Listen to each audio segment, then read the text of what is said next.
Cauchy integral test. Integral से आप लोगों को समझ में आ रहा होगा कि जो भी हमको सीरीज दिया रहेगा उसको पहले एक फंक्शन के फॉर्म में हम कन्वर्ट करेंगे, और जब वो फंक्शन बनेगा तो जाहिर सी बात है वो जो फंक्शन होगा वो इंटीग्रेबल होगा। ध्यान देना, उसको हम आसानी से क्या कर पाएंगे, समाकलन कर पाएंगे। और वो फंक्शन यदि हमारा कन्वर्जेंट हो जाता है तो सीरीज भी कन्वर्जेंट हो जाएगा, और वो फंक्शन यदि डाइवर्जेंट हो जाता है तो फंक्शन भी हमारा डाइवर्जेंट हो जाएगा। तो ये कॉशी इंटीग्रल टेस्ट कहता है। तो इसके लिए कुछ शर्तें हैं, कंडीशन है कि किस केस पे हम उसको एक फंक्शन लेके चलेंगे। तो शर्तें हमारे पास है, if for x is greater than or equal to 1, function f be a non negative monotonic decreasing function. हमारा जो फंक्शन जो बनेगा वो मोनोटोनिक डिक्रीजिंग फंक्शन होना चाहिए, integrable function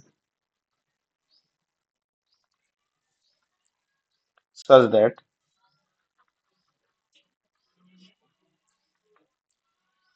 fn equal to un। जो भी हमारा सीरीज है जिसका हम nth टर्म फाइंड करते हैं, उस nth टर्म को हम क्या मान लेंगे, एक फंक्शन fn मान लेंगे। और ध्यान देंगे f जो होगा वो क्या होगा, non negative monotonic decreasing function होना चाहिए, जो कि क्या होगा, इंटीग्रेबल होगा। आसानी से उसको हम समाकलन कर पाएंगे, ऐसा वो फंक्शन बनेगा। For all positive value of for all positive integrable value of n, then ये जो हमारा n equal to 1 to infinite un and 1 to infinite f of x dx either converge or both diverge। यहाँ पे both लिखना भूल गया मैं, ये ऐसा। ध्यान दें क्या कह रहा है कि हमारा जो भी सीरीज दिया रहेगा सबसे पहले उसका हम nth टर्म फाइंड करेंगे। अब इस nth टर्म को हम एक फंक्शन एज्यूम करेंगे सबसे पहले, f ऑफ n। और ये कैसा होना चाहिए, फंक्शन जो होगा वो मोनोटोनिक डिक्रीजिंग फंक्शन होना चाहिए, साथ ही साथ इंटीग्रेबल होना चाहिए। अब यदि ये जो इंटीग्रेबल फंक्शन जो हमारा बन रहा है, यदि ये 1 टू इनफाइनाइट इसको हम क्या करें, इंटीग्रेट करें, और यदि ये आपका कन्वर्जेंट मिल जाता है, कन्वर्जेंट कहने का मतलब जब हम स्टार्ट में देखे थे कि n टेंडिंग टू इनफाइनाइट यदि हम निकालते हैं तो कोई फाइनाइट वैल्यू मिल जाए तो वो कन्वर्जेंट होता है, इनफाइनाइट या माइनस इनफाइनाइट मिल जाए तो डाइवर्जेंट होता है। ये चीजें हम जान रहे हैं, तो वहीं से इसको डिसाइड करेंगे। तो यदि कोई फिक्स्ड वैल्यू मिल जाता है तो कन्वर्जेंट हो जाएगा, और यदि इनफाइनाइट या माइनस इनफाइनाइट मिलता है तो फंक्शन हमारा डाइवर्जेंट हो जाएगा। तो फंक्शन यदि डाइवर्जेंट हो रहा है तो उसी के हिसाब से ये जो हम सीरीज लेके चल रहे हैं वो भी डाइवर्जेंट और कन्वर्जेंट होगा। यदि ये फंक्शन हमारा डाइवर्जेंट हो गया तो यूएन भी डाइवर्जेंट, और ये यदि कन्वर्जेंट हो गया तो हमारा सीरीज भी कन्वर्जेंट हो जाएगा। दोनों तरीके से लेके चलना है। तो एग्जाम्पल जैसे हम सॉल्व करेंगे तो चीजें और आसानी से क्लियर होगी। चलिए इसके कुछ एग्जाम्पल हम सॉल्व करते हैं।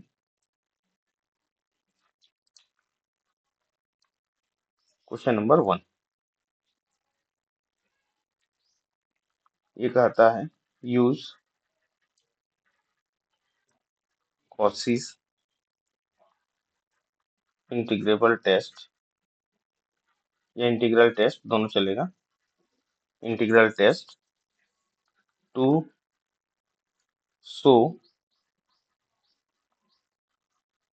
वेदर द सीरीज, सीरीज क्या है हमारा, ये है 1 plus 1/2 square plus 1/3 square plus 1/4 square and so on. यहाँ पे कोई nth टर्म हमको मिल जाएगा 1/n स्क्वायर, इज कन्वर्जेंट और डाइवर्जेंट। कन्वर्जेंट है या डाइवर्जेंट हमको चेक करना है। कहाँ से? कॉसी इंटीग्रल टेस्ट से इसको चेक करना है। तो सबसे पहला काम क्या करेंगे सॉल्यूशन के लिए इसमें, कि इसका जो nth टर्म होगा, सबसे पहले let u n equal to 1/n²। ये क्लियर दिखाई दे रहा है और ऑलरेडी क्वेश्चन में गिवन भी है। मान लिया नहीं दिया रहता है तो सीरीज के जो टर्म है किस तरीका से एक दूसरे से जुड़े हुए हैं उसके हिसाब से हमको उसका nth टर्म पहले बना लेना है। ध्यान दें, उसके पहले चाहे तो आप ये टेस्ट कर सकते हैं, उसके बाद इसको करें तब भी चलेगा। देखिए यहाँ से, हियर 1 इज ग्रेटर देन 1/2²। जाहिर सी बात है 1/4 से बड़ी होगी 1, फिर ये बड़ी हो जाएगी 1/3² से, ये बड़ी हो जाएगी 1/4² से। इसी क्रम में ये आगे चलता जा रहा है। तो हमारा जो फंक्शन या इसकी जो टर्म्स की जो हम बात करेंगे, क्या होना चाहिए? सबसे पहले हमने क्या कहा है कि मोनोटोनिक डिक्रीजिंग फंक्शन बनना चाहिए। तो इसके सारे टर्म देखिए घटते क्रम में है, डिक्रीज होते हुए जा रहा है step by step. So u n equal to, इसको हम अब एफ एन मान लेंगे, जो कि 1/n² है, is monotonic decreasing function. Monotonic decreasing function. इसलिए हम क्या करेंगे, एफ ऑफ एक्स इसको ले लेंगे 1/x²। देखिए कंफ्यूज नहीं होना है, जब वेरिएबल एन था तो 1/n² है, जो कि सीरीज के nth टर्म के पदों में है। और जब इसको हम कोई दूसरा फंक्शन, इंटीग्रल फंक्शन जब मान के चलेंगे हम, इंटीग्रेबल फंक्शन, तब उसको वेरिएबल एक्स के पदों में ले लेंगे। इसको एन की जगह में एक्स हमने रिप्लेस कर दिया। Now 1 to infinite f of x dx के लिए इसको चेक करना है ना। तो 1 to infinite f of x की जगह में आ जाएगा 1/x², ये हो जाएगा dx। नॉर्मल इंटीग्रेशन है और कुछ नहीं, x⁻², 1 टू इनफाइनाइट ये dx। तो क्या हो जाएगा, x⁻² +1 और -2 +1, और लिमिट यहाँ पे लग जाएगा 1 टू इनफाइनाइट। देखिए फाइनली हमारे पास बच क्या रहा है, देखिए x⁻² +1 करेंगे तो -1, मैं नीचे ले आया x को डिनोमिनेटर में, तो ये -1/x हो गया, और ये 1 टू इनफाइनाइट। लिमिट पुट करें यहाँ पे, अपर लिमिट है हमारा इनफाइनाइट, तो -1/इनफाइनाइट minus minus plus 1/1, lower limit है 1, तो 1/इनफाइनाइट तो हमको दे देगा 0, तो ये 0 + 1 दिस इज इक्वल टू 0। तो ये जो गिवन सीरीज के nth टर्म को जो एक हम इंटीग्रेबल फंक्शन लेके चले थे, इसको जब हमने 1 टू इनफाइनाइट क्या किया, इंटीग्रेट किया, तो हमको एक फिक्स्ड पॉजिटिव वैल्यू यहाँ पे मिल रहा है, फाइनाइट नंबर मिल रहा है, ये फाइनाइट नंबर। तो फाइनाइट नंबर क्या बता रहा है कि ये जो फंक्शन है, यदि इसको 1 टू इनफाइनाइट इंटीग्रेट करें तो हमेशा किसी फिक्स्ड वैल्यू पे जाके ये रुकती है 1 पे। तो यहां से hence 1 to infinite f of x dx is convergent. इसलिए हमारा जो सीरीज है, so n from 1 to infinite 1/n² का is also convergent by Cauchy integral test, by Cauchy integral test। बताइए ये क्वेश्चन समझ आया क्या? यस नो बोलें एक बार। जी सर। ठीक है, आसान है, ऑलरेडी फर्स्ट ईयर में एक बार इसको हम पढ़ के आगे बढ़े हैं, है ना, तो कंफ्यूज नहीं होना है। अगला इसी में बुक के कुछ क्वेश्चन है ना, बुक के कुछ क्वेश्चन है उसको देखते हैं। साथ ही साथ एक इंपॉर्टेंट क्वेश्चन हम देखेंगे इसी में, क्वेश्चन नंबर 2। इसको मैं होमवर्क के रूप में दे देता हूँ, ज्यादा सही रहेगा। Use Cauchy integral test to show, क्या है हमारा सीरीज,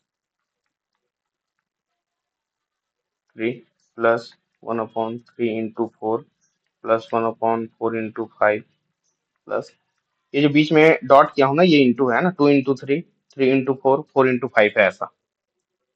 इनफाइनाइट इज कन्वर्जेंट और डाइवर्जेंट। कन्वर्जेंट होगा कि डाइवर्जेंट होगा आपको चेक करना है कॉस इंटीग्रल टेस्ट से, ये है वो आपको होमवर्क के रूप में रहेगा। अब इसमें जो अच्छा क्वेश्चन जो है, जो कल हम जब चर्चा कर रहे थे, पी सीरीज टेस्ट जो हमने उपयोग किया था, उसमें हमको चेक करना है कि वो जो p इज ग्रेटर देन 1 होने पे हमारा जो सीरीज है वो कन्वर्जेंट हो जाता था, less than or equal to 1 होने पे डाइवर्जेंट हो जाता, तो उसको हम चेक करेंगे यहाँ पे। ये अच्छा क्वेश्चन है यहाँ से। So that the series in from 1 to infinite 1/n to the power p is convergent if p is greater than 1, and this series is divergent if p is less than or equal to 1। ये हमको check करना है।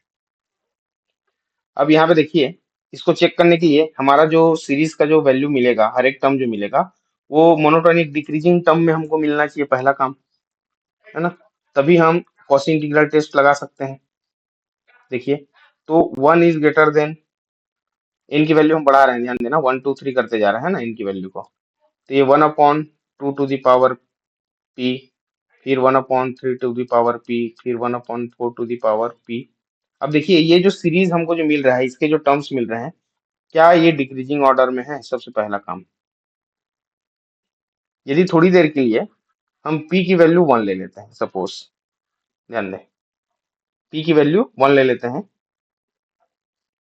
क्योंकि हम positive term की हमेशा बात करेंगे, तो p की वैल्यू जैसे 1 ले लेते हैं, तो इसमें देखिए आप 1 is greater then 1/2, is greater then 1/3, is greater then 1/4, इसके लिए तो ये ट्रू है बिल्कुल भी, है ना, ये सीरीज हमारा ऐसा चल रहा है। तो देखिए यहाँ से समझ आ रहा है कि इसके जितने भी टर्म्स हैं ये डिक्रीजिंग ऑर्डर में है। तो ये पहला काम हमारा हो गया कि फंक्शन की जितने भी टर्म्स जो बनने वाले हैं वो कैसे होने चाहिए? डिक्रीजिंग ऑर्डर में होने चाहिए। So let un equal to 1/n to the power p, इसके nth टर्म को हम ले लेते हैं un, और यही हमारा फंक्शन बनेगा fn। So let f of x equal to 1/x to the power p। अब ये हमारा जो फंक्शन है ये इंटीग्रेबल फंक्शन बन रहा है, ध्यान देंगे इसको। नाउ हमारा जो मेन काम क्या करना है, इसको 1 to infinite f of x d x, जो भी फंक्शन बना उसको 1 टू इनफाइनाइट इंटीग्रेट करना है और देखना है कि क्या वैल्यू मिल रहा है। तो 1 to infinite f of x की जगह हम रखेंगे 1/x to the power p, और ये हो जाएगा dx। और जब इसको हम इंटीग्रेट करेंगे, ध्यान देंगे, तो इंटीग्रेट करेंगे तो ये किस तरीका से वैल्यू देगा हमको, हम उस पर चर्चा करेंगे। एक्चुअल में यहाँ पे देखिए, क्वेश्चन में जो हमको बोला है p ग्रेटर देन 1 और less than or equal to 1 के लिए हमको इसको चेक करना है, 1 से बड़ी, 1 से छोटी और 1 की इक्वल, इन तीन केस पे हमको चर्चा करना है। तो सबसे पहला काम हम क्या करते हैं कि यदि ये जो 1/x to the power p का जो हम इंटीग्रेशन कर रहे हैं, यदि p इक्वल टू 1 हो जाए, ध्यान देना इसको, इसके सॉल्यूशन को मैं दाएं तरफ लिख रहा हूँ, है ना, और उसका जो निष्कर्ष निकलेगा लास्ट में, उसको ये जो ब्रैकेट बनाया करली ब्रैकेट में वहां पे लिखूंगा उसको। अब p की वैल्यू यदि हम 1 कर देते हैं, तो आप देख पा रहे हैं वहां पे ये हो जाएगा 1/x, और 1 टू क्या होगा, ये इनफाइनाइट, और 1/x का इंटीग्रेशन हो जाएगा log x, और ये 1 टू इनफाइनाइट। तो यदि p इक्वल टू 1 है तो ये दे देगा आपको log x and 1 to infinite when p equal to 1। अब दूसरा केस है, ये पहला केस हो गया। अब दूसरा केस क्या हो जाएगा? दूसरा केस हो जाएगा 1 to infinite 1/x to the power p when p is not equal to 1। ध्यान दो, या तो ग्रेटर देन 1 है या लेस देन 1 है। इसका मतलब क्या है, वो इक्वल नहीं है 1 के। ये हो गया हमारा इक्वल नहीं है, ऐसा केस है।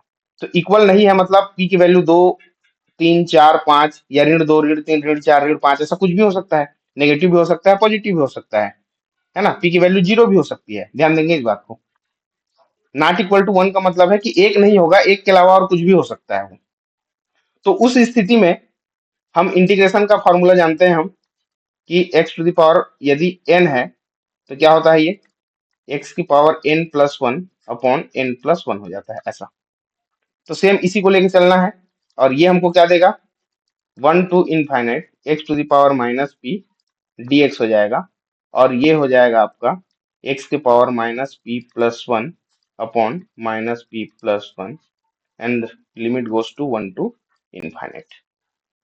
ये कब के केस में, जब हमारा p की वैल्यू 1 की इक्वल ना हो, तब के केस में ऐसा इंटीग्रेट करेंगे इसको। और जब 1 हो जाएगा तो ये तो 1/x हमारा डायरेक्ट log x देता है। तो यहां से हम इसको लिखेंगे x to the power -p+1 है, उसको मैं 1 - p कर देता हूं, वही मतलब है 1 - p and limit 1 to infinite when p is not equal to 1। बताइए यहां तक सभी को क्लियर है क्या? Hello, yes sir. ठीक। ये हम यहां से लेकर यहाँ तक ये अलग तरीका से हल किया है इसको, ठीक है। अब आगे देखिए, इसी को थोड़ा सा हम लिखने के ढंग को बदलते जाएंगे।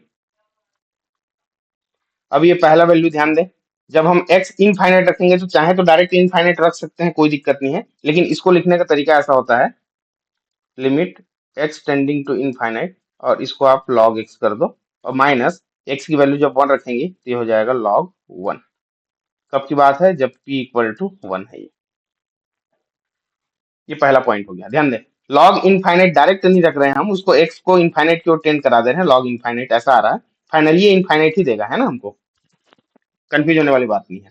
अब यहाँ पे जब अपर लिमिट लोअर लिमिट करेंगे, तो जब अपर लिमिट लगाएंगे तो फिर से अपर लिमिट हमारा इनफाइनाइट है, तो इसको लिख दो आप limit n tending to infinite, और ये क्या हो जाएगा, x to the power 1 - p upon 1 - p minus lower limit 1 लगाएंगे, मतलब x की जगह क्या लगाना है अपने को, 1 लगाना है।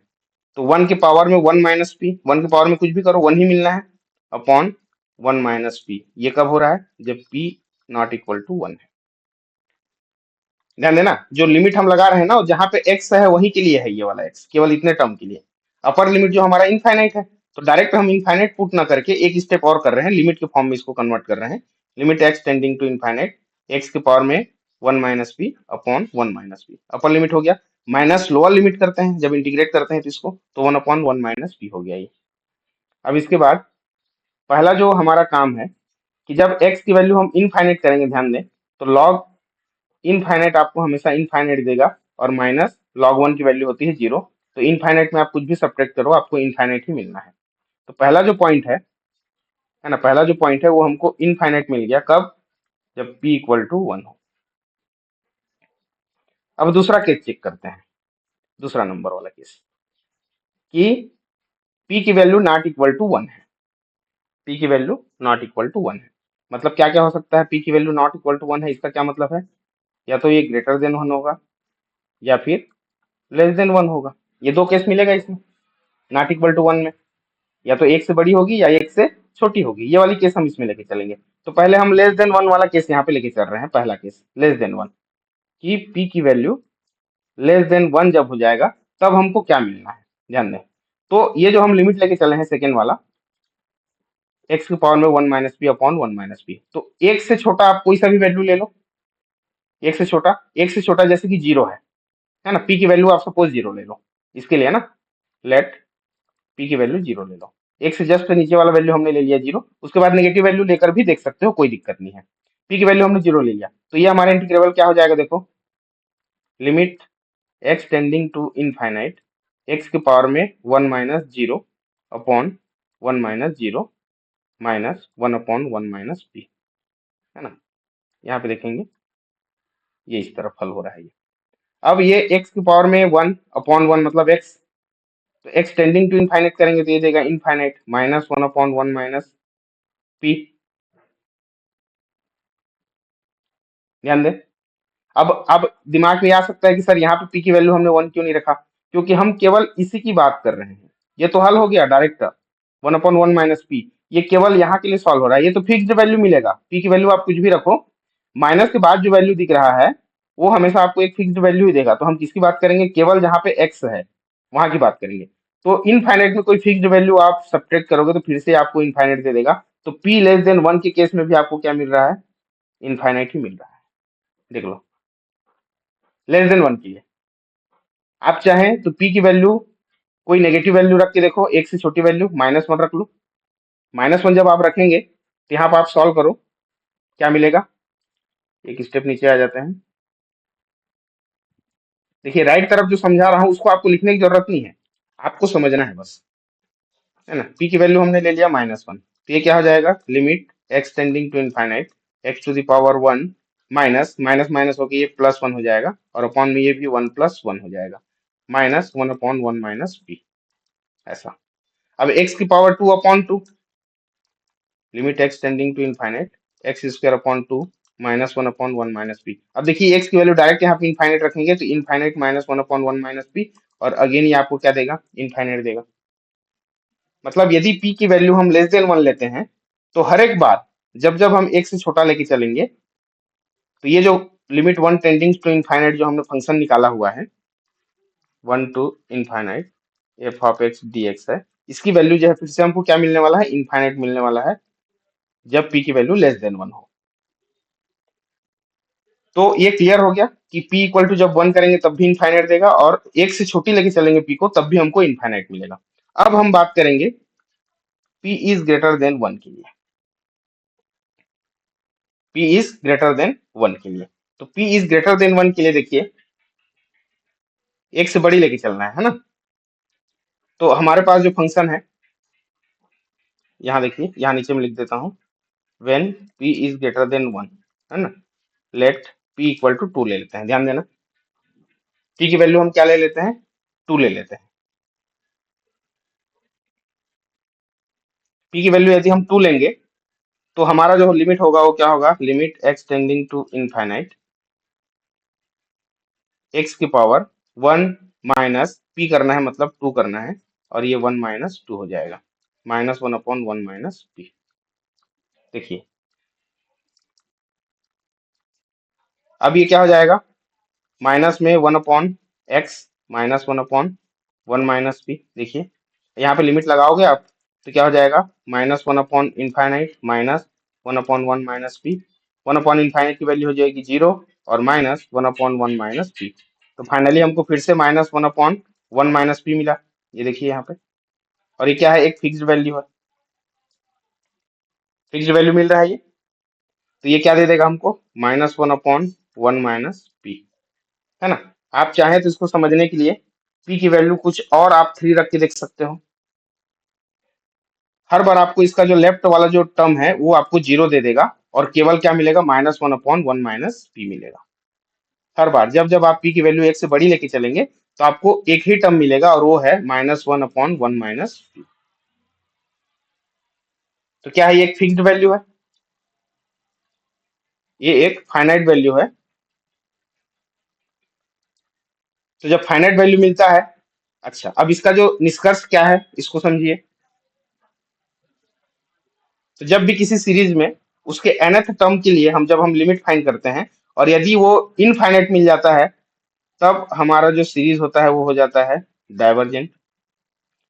सेकेंड नंबर में इनफाइनाइट मिला, इस केस में भी हमको क्या मिल गया, ये डाइवर्जेंट। और थर्ड केस जो कि p को हम ग्रेटर देन 1 लेके चले हैं, इस केस में एक फिक्स्ड और फाइनाइट वैल्यू मिल गया, तो इस केस में हमारा जो सीरीज हो रहा है वो क्या हो रहा है, कन्वर्जेंट हो रहा है। तो ये जो इनफाइनाइट इनफाइनाइट वाला केस है, दोनों को हम एक साथ मिला देंगे तो हमारा जो क्वेश्चन जो बोला गया है कि सिद्ध कीजिए ये जो सीरीज है ये कन्वर्जेंट होगा ग्रेटर देन 1 के लिए।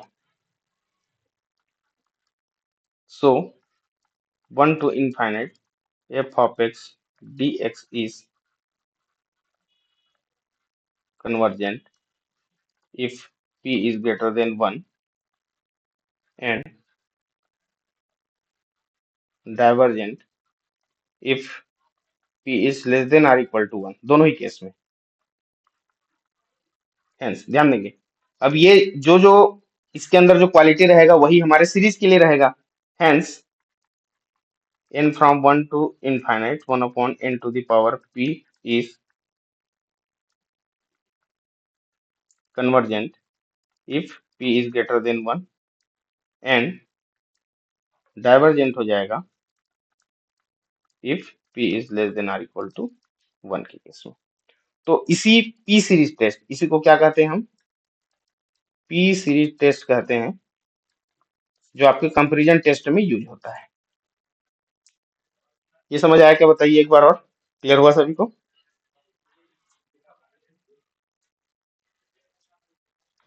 Yes sir. ठीक, इंटीग्रेशन में कंफ्यूजन नहीं होना है, जब लेस देन 1 और ग्रेटर देन 1 होगा तो कैसे लेके, एक छोटा सा वैल्यू लेके देख लो एक्चुअल में हो क्या रहा है, और जब जब आप p से बड़ी वैल्यू लेके चलोगे तो वही वैल्यू मिलता जाएगा, p से छोटी वैल्यू लेके चलोगे तो वही इनफाइनाइट ही आपको मिलता जाएगा हर बार। चलिए अगला जो हमारा टेस्ट है वो टेस्ट है डी-एलम्बर्ट रेशियो टेस्ट। ये सारे आपके सिलेबस में है।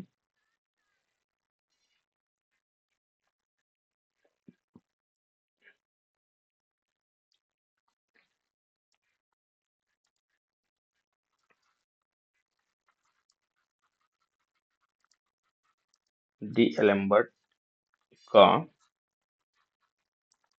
रेशियो टेस्ट, देखिए किस प्रकार से रेशियो टेस्ट लगाना है। The series un of positive term, ध्यान देंगे पॉजिटिव टर्म का un हम लेके चल रहे हैं ना, इसमें पॉजिटिव टर्म की बात कर रहे हैं, इस फर्स्ट केस कन्वर्जेंट कहलाएगा if limit n tending to infinite un plus 1 upon un is less than 1। Second number divergent कहलाएगा ये सीरीज इफ इसका जो रेशियो है, इसका जो लिमिट निकालें यदि, तो ये ग्रेटर देन 1 होना चाहिए। और थर्ड नंबर इसमें ये हो सकता है limit n tending to infinite un plus 1 upon un equal to 1 आ जाए सपोज, तो इस केस में हमारा जो डी-एलम्बर्ट टेस्ट है वो फेल हो जाता है, टेस्ट फेल। हमको कोई और रास्ता अपनाना पड़ेगा, है ना, कोई और रास्ता अपनाना पड़ेगा, और वो रास्ता क्या है, यहाँ से जब टेस्ट फेल हो जाएगा तो इस केस में अपने को क्या करना है, जो भी हमने nth टर्म लिया हुआ है सीरीज का, उसका डायरेक्ट आप क्या निकाल दो, लिमिट निकाल दो। यदि ये सीधा 0 आ जाता है तो उस केस में हमारा जो सीरीज है वो कन्वर्जेंट हो जाएगा, और यदि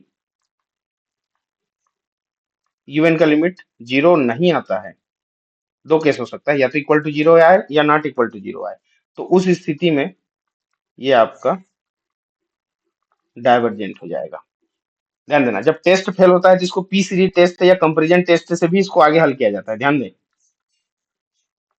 ये आगे कंपैरिजन टेस्ट से भी हल होता है यदि इक्वल टू 1 आ जाए इनके रेशियो का वैल्यू, है ना। तो दोनों टाइप की एग्जांपल देखेंगे, ऐसा एग्जांपल जिसमें हम कंपैरिजन टेस्ट लगाएं, और ऐसा एग्जांपल जिसमें हमको un का लिमिट निकाल के बताना पड़े कि वो कन्वर्जेंट है कि डाइवर्जेंट है। दोनों टाइप के केस यहाँ पे देखेंगे सॉल्यूशन में। और इसमें डी-एलम्बर्ट टेस्ट के लिए जितने भी मैंने एग्जांपल लिया है सारे एग्जांपल बुक से लिया हूं मैं। अच्छा, इसमें किसी प्रकार की कोई दिक्कत है क्या, किसी को देखो थ्योरी समझने में? यदि आपको nth टर्म मिल जाता है गिवन सीरीज का, तो उसका वन स्टेप आगे वाला टर्म निकालना है un प्लस 1, और दोनों को डिवाइड कर देंगे, उसका लिमिट निकालेंगे, तो 1 से छोटा या 1 से बड़ा, दो केस में कन्वर्जेंट और डाइवर्जेंट होगा, और इक्वल टू 1 हो जाता है तो टेस्ट फेल होगा। उस केस में हमको कंपैरिजन टेस्ट यूज करना है, पहला चीज, है ना, कंपैरिजन टेस्ट। अच्छा, कंपैरिजन टेस्ट कब लगाएंगे, कि जब हम उसके लिए ऐसा vn खोज पाए कि un अपॉन vn करें तो हमको कोई पॉजिटिव फिक्स्ड वैल्यू मिले, un अपॉन वी एन की लिमिट पॉजिटिव फिक्स्ड वैल्यू मिले, तब जाके हम इसमें पी सीरीज टेस्ट लगाएंगे और कंपैरिजन टेस्ट से वी एन यदि कन्वर्जेंट है तो यूएन भी कन्वर्जेंट, और वी एन यदि डाइवर्जेंट है तो यूएन भी डाइवर्जेंट हो जाएगा। ऐसा पिछले क्लास में जो पढ़े हैं उसी को सेम टू सेम यहाँ पे अप्लाई करना है आपको। तो चलिए, जब ऐसा कुछ नौबत आएगी तो इसको तो हम आगे सॉल्व करेंगे ही।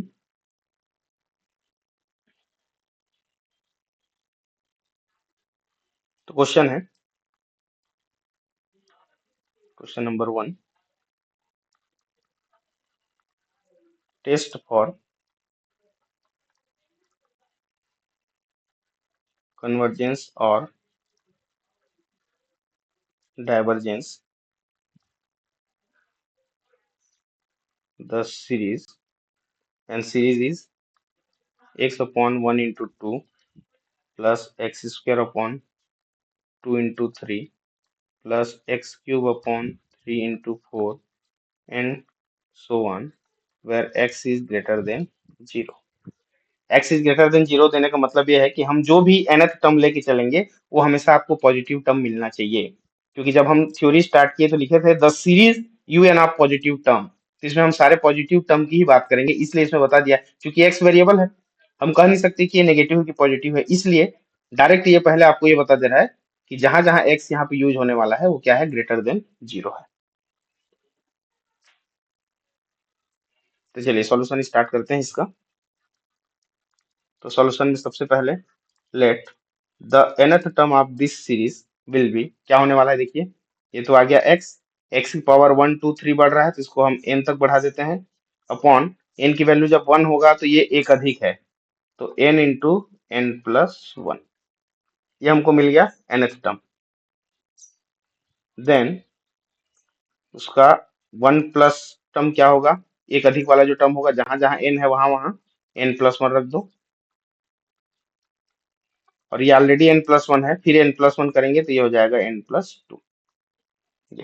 डायरेक्ट क्या काम करेंगे, पहला काम, now the limit of un plus 1 upon un, this is equal to limit n tendings to infinite, un plus 1 की वैल्यू रखो, यह है xn plus 1 upon n plus 1 into n plus 2, upon में un है उसको मैं सीधा डिवाइड को मल्टीप्लाई में चेंज कर रहा हूँ, तो ये जो un जो कि xn अपॉन nn प्लस 1 है, इसका न्यूमिनेटर डिनोमिनेटर चेंज हो जाएगा, nn plus 1 upon x to the power n। अब यहाँ से कुछ चीजें कैंसिल करने का प्रोसेस करते हैं, ये n प्लस वन कैंसिल हो जाएगा, यहाँ से x पावर n कैंसिल हो जाएगा, और हमारे पास जो बचेगा limit n tends to infinite, एक x बच जाएगा, और यहाँ से एक n बचेगा, और अपॉन में n प्लस 2 बच रहा है, limit n tending to infinite. देखिए अपॉन में n यदि हम कॉमन निकालते हैं तो 1 अपॉन 1 प्लस 2 अपॉन n हो जाएगा, और इंटू में x, यहाँ से फिर से एक बार n कैंसिल आउट,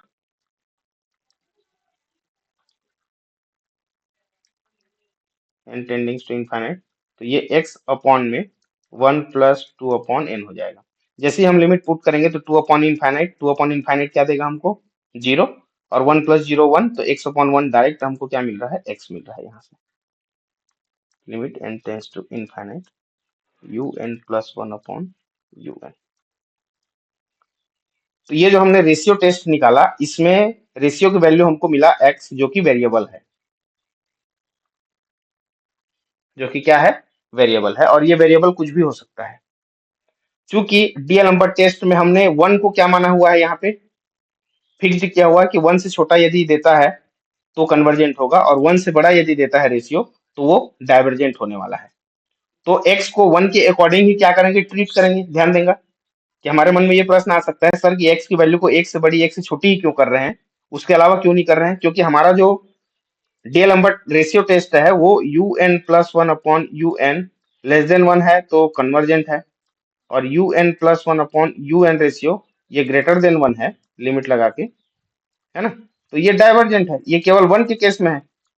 अब इस रेशियो की वैल्यू हमको क्या मिल गया, x, तो हमको चेक करना है कि x की वैल्यू यदि 1 से बड़ी या 1 से छोटी होती है तब हमको क्या मिलना है, और यदि इक्वल टू हो जाए तब क्या मिलना है।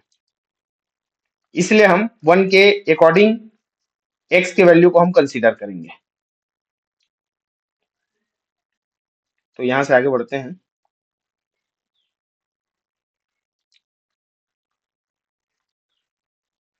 तो ये क्या हो जाएगा, बाई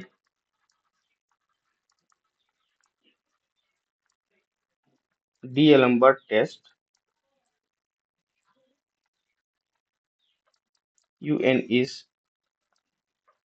कन्वर्जेंट हो जाएगा इफ ये जो वेरिएबल की वैल्यू मिला है ये क्या हो जाए, लेस देन 1 मिल जाए। यदि ये लेस देन 1 होगा तो इसका रेशियो भी लेस देन 1 हो जाएगा। तो डीएलम्बर्ट टेस्ट से ऑटोमेटिक क्या हो जाएगा, ये कन्वर्जेंट हो जाएगा। And this series will be divergent if x is greater than 1। ये तो कंफर्म हो गया। ये x चूंकि वेरिएबल है, यदि x से छोटा है तो हमारा सीरीज भी कन्वर्जेंट हो जाएगा, और यदि ये जो x है ये x से बड़ी मिल जाए तो ये डाइवर्जेंट हो जाएगा, ये कंफर्म हो जाएगा। क्योंकि x यहाँ पे वेरिएबल है, हम कह नहीं सकते। तो कौन सी कंडीशन को होल्ड करेगा, इसको। यदि लेस देन 1 है तो कन्वर्जेंट, यदि ग्रेटर देन 1 है तो डाइवर्जेंट, है ना। अब बात करते हैं किसके लिए, कि यदि x की वैल्यू 1 हो जाए तब, x की वैल्यू यदि 1 हो जाती है उस केस में क्या होना है, देखिए। देन जो हमारा un है, x की जगह में आप 1 रख दो तो 1 टू द पावर n, तो finally 1 upon n, n plus 1, ये आ गया। un की वैल्यू मिल गई 1 upon n into n plus 1। हमारा un क्या था, un था x पावर n अपॉन में n, n प्लस 1 था। तो x की जगह 1 रखें तो 1 अपॉन n, n प्लस 1। अब ये सीरीज हमारा चेंज हो गया, क्योंकि x जो वेरिएबल था वो वहां से क्या हो गया, रिमूव होगा, जैसे हमने x की वैल्यू 1 रखा, ये वाली वैल्यू। अब यहां से यदि un हमको मिल जाता है तो यहां से लेट हम एक ऑक्सिलरी सीरीज यहाँ पे डिफाइन करते हैं, और ये क्या मिलेगा हमको, 1 अपॉन n स्क्वायर। देखिए कंपेरिजन टेस्ट में आगे बढ़ रहे हैं, है ना। पहला जो एग्जांपल है वो इक्वल टू 1 के लिए हम कंपेरिजन टेस्ट आगे बढ़ेंगे। न्यूमिनेटर में n की मैक्सिमम पावर कितना है, कुछ नहीं है तो 1 लिख दिया, अपॉन n का मल्टीप्लाई करोगे तो n स्क्वायर आ जाएगा। तो डिनोमिनेटर में n की जो मैक्सिमम पावर है 2 है, तो n पावर 2 हो गया। अब यहां से हमको चेक करना पड़ेगा, now limit n tendings to infinite un upon vn एक फिक्स्ड पॉजिटिव नंबर हमको मिलना चाहिए, तभी हम इस टेस्ट को आगे बढ़ाएंगे। un की वैल्यू है 1 upon n, n plus 1, divide को इंटू में मैंने कन्वर्ट कर दिया, और ये 1 अपॉन n स्क्वायर है वो n स्क्वायर अपॉन 1 हो जाएगा।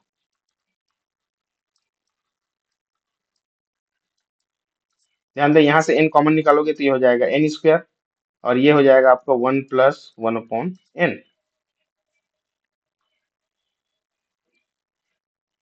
लिमिट जैसे ही पुट करोगे, अच्छा n स्क्वायर कैंसिल आउट करो पहले, ये दोनों कैंसिल। जैसे ही हम लिमिट लगाते हैं यहाँ पे मिल जाएगा हमको 1 अपॉन 1 प्लस 1 अपॉन इनफाइनाइट, और ये दे देगा 1 अपॉन 1 प्लस 0 मीन्स 1। ये जो लिमिट मिल गया, limit n tending to infinite un upon vn, हमको एक फिक्स्ड वैल्यू मिल गया 1, finite positive value, finite positive value. जैसे फाइनाइट पॉजिटिव वैल्यू मिलेगा तो ये जो un है किस पर निर्भर करेगा, vn पे निर्भर करेगा। अब हमको p सीरीज टेस्ट लगाना है, by p series test vn this is equal to 1 upon n square, और p की वैल्यू है यहाँ पे 2, which is greater than 1 is convergent. ध्यान देना, p सीरीज टेस्ट में जब ग्रेटर देन 1 होता है तब कन्वर्जेंट होता है ना। यहाँ पे रेशियो में हम लेस देन लेके चल रहे हैं, तो कन्वर्जेंट हो गया, तो un भी क्या हो गया, कन्वर्जेंट हो गया। So un is also convergent, कहां से, by comparison test. By comparison test किस में लगाते हैं? इनफाइनाइट पॉजिटिव टर्म वाला जो सीरीज होता है उसमें लगाते हैं, और हमारा सीरीज ऑलरेडी पॉजिटिव टर्म वाला इनफाइनाइट सीरीज है ना? ध्यान दें, ये देखिए, ये जो हम लेके चले हैं ये हमेशा आपको पॉजिटिव टर्म देगा। तो इसका जो निष्कर्ष क्या क्या मिला, मतलब दो जगह हमको ये कन्वर्जेंट दे रहा है, कहाँ कहाँ? एक तो लेस देन वन में कन्वर्जेंट दे रहा है, और जब हम x की वैल्यू 1 लेके चले तो कंपैरिजन टेस्ट से फिर से हमको क्या दे रहा है, ये कन्वर्जेंट दे रहा है। तो दोनों को हमको मिला के लिखना है। कैसे लिखना है मिला के? Hence the series un is convergent if x की वैल्यू लेस देन है तब भी और इक्वल टू है तब भी, and divergent if x is greater than 1। ये हमारा फाइनल आंसर है। बताइए, इस क्वेश्चन का सॉल्यूशन समझ आया क्या सभी को?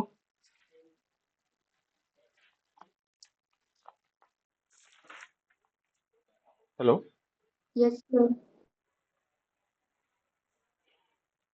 ठीक है। अब इसी के साथ में आपके रविशंकर यूनिवर्सिटी में पूछा गया एक और सवाल है, एग्जांपल्स में आपको मिल जाएगा, question number 2, and this question is homework for you all student. और ये क्या है? x upon 1 into 2 plus x square upon 3 into 4। ध्यान देना, ये पिछले जैसा ही क्वेश्चन है, लेकिन 1 इंटू 2 2 इंटू 3 था, ये 3 इंटू 4 है, plus x cube upon 5 into 6। मतलब जो मल्टीप्लाई जो स्टार्ट हो रहा है ना, वो ऑड नंबर से स्टार्ट होके इवन नंबर पे कैंसिल हो रहा है। देखो, 1 इंटू 2, 3 इंटू 4, 5 इंटू 6। अगला जब आगे बढ़ोगे आप एक्स टू द पावर 4, तो 5 के बाद अगला जो ऑड नंबर है वो क्या है? 7, और 6 के बाद जो इवन नंबर है वो क्या है? 8। ये ऐसा चलते जाएगा, where x is greater than 0। इसको आपको चेक करना है कि एक्स के किस किस वैल्यू के लिए ये जो गिवन सीरीज है वो डाइवर्जेंट होगा, कन्वर्जेंट होगा। अब इसमें आगे जब मैं देखा तो इसमें कुछ एक क्वेश्चन और ऐसा था जो लगातार पूछा गया है कई बार आपके एग्जाम में, तो उसको एक क्वेश्चन और करा देते हैं। क्वेश्चन नंबर 3, टेस्ट द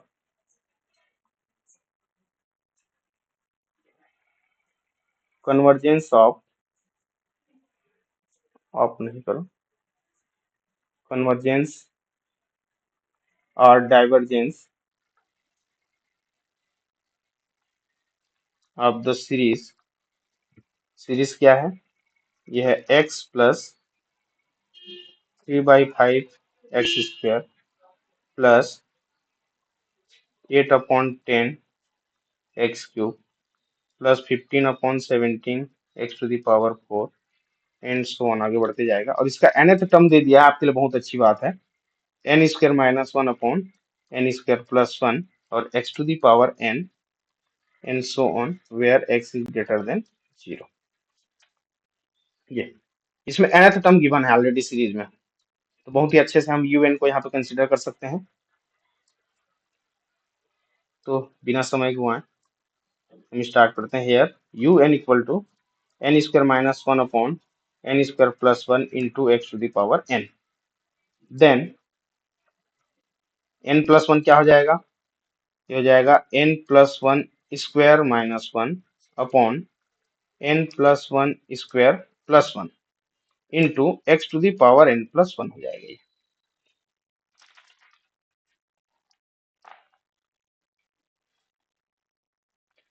अब limit n tending to infinite, इसका रेशियो फाइंड कर लेते हैं, un प्लस 1 अपॉन un कर देते हैं, ये हो जाएगा limit n tending to infinite. un plus 1 की वैल्यू रखो, मैं डायरेक्ट इसको विस्तार करके लिख रहा हूँ, है ना?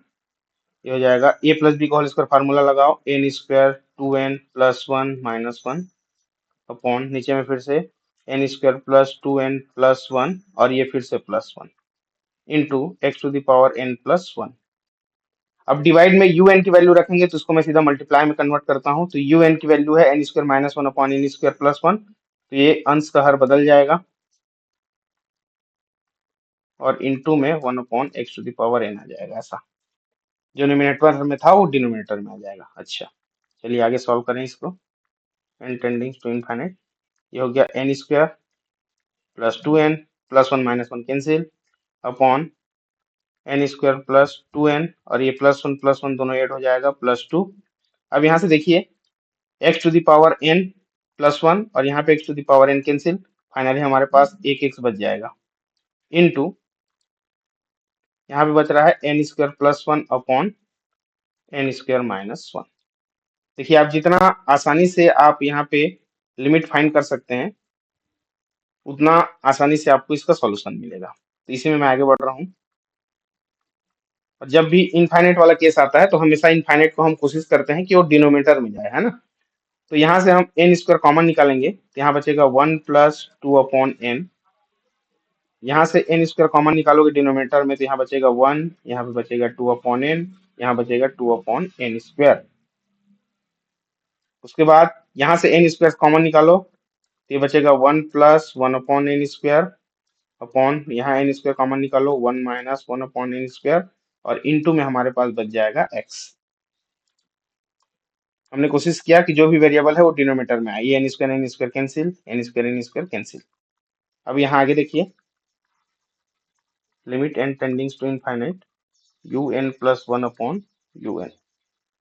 जैसे ही आप n की वैल्यू इनफाइनाइट आप यहाँ पुट करोगे, यहाँ पुट करोगे, यहाँ पुट करोगे, यहाँ पे n² में रखोगे तो 1/∞, 1/∞। तो जहां जहां 1/∞ होते जा रहा है वो हर एक टर्म आपका 0 होते जाएगा, और 0 के साथ आप 1 जोड़ोगे या घटाओगे तो आपको 1 ही मिलता जाएगा। तो फाइनली यहाँ पे देखिए पहला टर्म में 1, अपॉन में 1, फिर यहाँ 1, यहाँ 1, फाइनली क्या मिला हमारे पास x। केवल x बचेगा ये लिमिट पुट करने के बाद। अब जैसे ही हमको x मिल जाता है तो फिर से इसका जो रेशियो है किस पर डिपेंड है, पूरी तरह से x पर डिपेंड है। यदि ये लेस देन 1 मिल जाता है तो कन्वर्जेंट, और ग्रेटर देन 1 मिल जाता है तो डाइवर्जेंट। तो यहीं से इसको लिख दोगे by D'Alembert test series un is convergent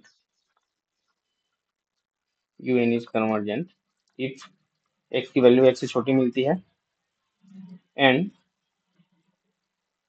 divergent if x is greater than 1। ये तो लेस देन और ग्रेटर देन के लिए हो गया। अब यदि इक्वल टू 1 हो जाता है तब क्या होगा, ये इसका मेन पॉइंट रहता है हमेशा D'Alembert टेस्ट में। If x is 1 then un हमारा क्या हो जाएगा, देखिए un हो जाएगा n² minus 1 upon n² plus 1। यहाँ पे x⁴n था तो x की वैल्यू 1 रख देंगे तो 1 की पावर n करो, आपको 1 ही मिलना है तो इसकी आवश्यकता नहीं है। अब देखिए ये un मिला, इसके पहले मैंने बताया कि इसको कंपैरिजन टेस्ट से आगे हम हल करेंगे जब x की वैल्यू 1 की जब हम बात करेंगे। जब x इक्वल टू 1 में टेस्ट जब फेल हो जाता है उसके लिए जब हम चेक करते हैं तो या तो आप कंपैरिजन टेस्ट से यूज करें या गिवन लिमिट का डायरेक्ट आप क्या निकाल दें, लिमिट निकाल दें। उस स्थिति में ध्यान दें। अच्छा, यदि इसको मैं कंपैरिजन टेस्ट से हल करना चाहूं, ध्यान दो, इसको यदि मैं कंपैरिजन टेस्ट से हल करना चाहूं तो उसके लिए हमको एक ऑक्सिलरी सीरीज निकालना पड़ेगा Vn। तो न्यूमिनेटर में n की मैक्सिमम वैल्यू n², डिनोमिनेटर में n maximum value n² equal to 1। तो यहाँ पे तो कांस्टेंट वैल्यू मिल गया, तो कांस्टेंट वैल्यू मिल गया जो कि 1/n⁴p के फॉर्म में नहीं है। 1/n⁴p के फॉर्म में होगा तभी इसमें हम p सीरीज टेस्ट लगाएंगे और बताएंगे कि Vn डाइवर्जेंट है कि कन्वर्जेंट है। उसके अनुसार un भी आपका डाइवर्जेंट और कन्वर्जेंट होना है। तो ये तो हम लगा ही नहीं सकते। तो अब क्या करना है अपने को, डायरेक्ट जो nth टर्म मिला हुआ है जब हमने x की वैल्यू 1 रखा, यहाँ पे हम सीधा लिमिट लगाएंगे। Now n tendings to infinite un क्या हो जाएगा, ये n² बाहर निकालो 1 माइनस 1/n², सेम चीज जो भी हम लिमिट निकाला था इसके जस्ट ऊपर वाले टर्म में। यहाँ से फिर n² कॉमन निकालो, ये 1 प्लस 1/n² हो जाएगा, n² यहाँ से कैंसिल, और लिमिट की वैल्यू पुट करोगे तो 1 minus 1 upon infinite, 1 plus 1 upon infinite, finally आपको क्या देने वाला है, 1 देने वाला है। Limit n tending to infinite un which is not equal to 0। देखिए जब हम ये टेस्ट स्टार्ट किए थे तो ऊपर में ही मैं इस अलग से इसको लिखा दिया था। यहाँ पे एक बार देख लेते हैं थ्योरी को। ये यहाँ देखिए कि यदि आपको एक ऐसा सीरीज मिल जाए कंपैरिजन टेस्ट लगाने के लिए Vn, तब आप कंपैरिजन टेस्ट लगाएंगे। हमको तो Vn मिल ही नहीं रहा है, तो यहाँ पे कंपैरिजन टेस्ट काम नहीं आएगा इस एग्जांपल के लिए। तो उसके लिए हमको क्या करना पड़ेगा, जो भी nth टर्म मिला हुआ है गिवन सीरीज का फॉर x इक्वल टू 1 के लिए, तो यदि उसका लिमिट 0 मिल जाता है तो हमारा जो सीरीज है वो कन्वर्जेंट हो जाएगा, और यदि नॉट इक्वल टू 0 मिलता है तो सीरीज हमारा डाइवर्जेंट हो जाएगा। जब हम कंपैरिजन टेस्ट नहीं लगा पाते तब की स्थिति में डायरेक्ट हम un का लिमिट फाइंड करते हैं। तो यहाँ पे हमको लिमिट क्या मिला, 1 मिला, which is not equal to 0, तो ये क्या हो जाएगा, डाइवर्जेंट हो जाएगा। तो दोनों ही केस में हमको डाइवर्जेंट मिला, कौन सा, ग्रेटर देन 1 में और इक्वल टू 0 में, सॉरी इक्वल टू 1 में। हम किसके लिए चेक कर रहे थे, इक्वल टू 1 के लिए चेक कर रहे थे ना, कि जब x इक्वल टू 1 हो जाए तो उस केस में ये जो सीरीज है वो क्या देने वाला है। देखिए ये हम इक्वल टू 1 लेके चले थे, है ना। सो हमारा जो सीरीज है ये कन्वर्जेंट हो जाएगा। कब कन्वर्जेंट होगा, जब x की वैल्यू लेस देन 1 है, और ये डाइवर्जेंट हो जाएगा जब x की वैल्यू ग्रेटर देन 1 हो और इक्वल टू 1 हो। दोनों ही केस में ये डाइवर्जेंट दे रहा है।